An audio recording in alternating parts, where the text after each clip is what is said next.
Yung ano, Max, yung, syempre, very personal to. Yung, syempre, sabi mo kanina, admittedly, failure yung marriage mo, diba?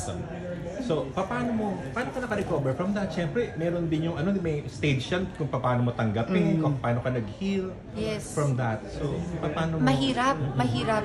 Hindi madali to accept and admit your pain.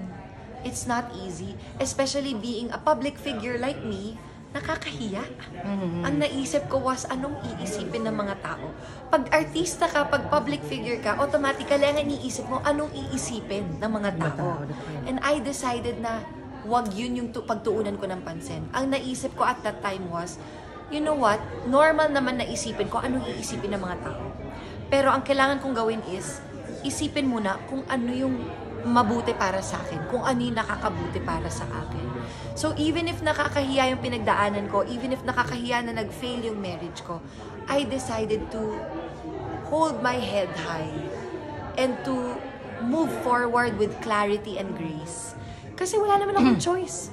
It's either I choose to magpakatalo dun sa negative energy ko, or to be defeated. To be defeated and to admit defeat. Or to actually face it, accept it, laugh at it, and then move forward. Diba? Tapos naisip ko rin, maybe that's the reason why God gave me this kind of life na kilala ako ng tao dito sa Pilipinas, pinapanood nila yung bawat galaw ko, o de, might as well give them something to look up to or something na makaka-inspire sa kanila.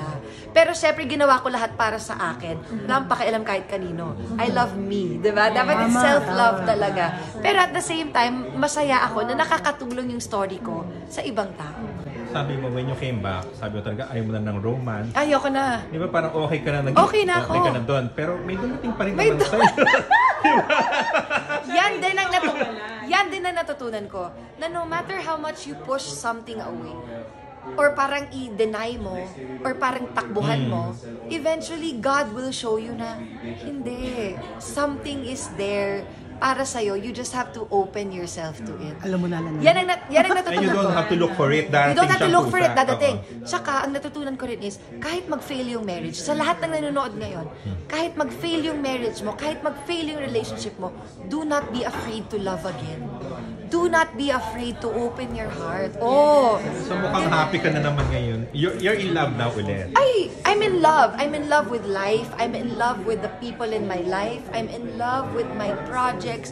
I'm in love with life in general. I'm in love with God. Alam mo yun? Parang I'm just so happy and grateful to be alive kasi it could have happened worse.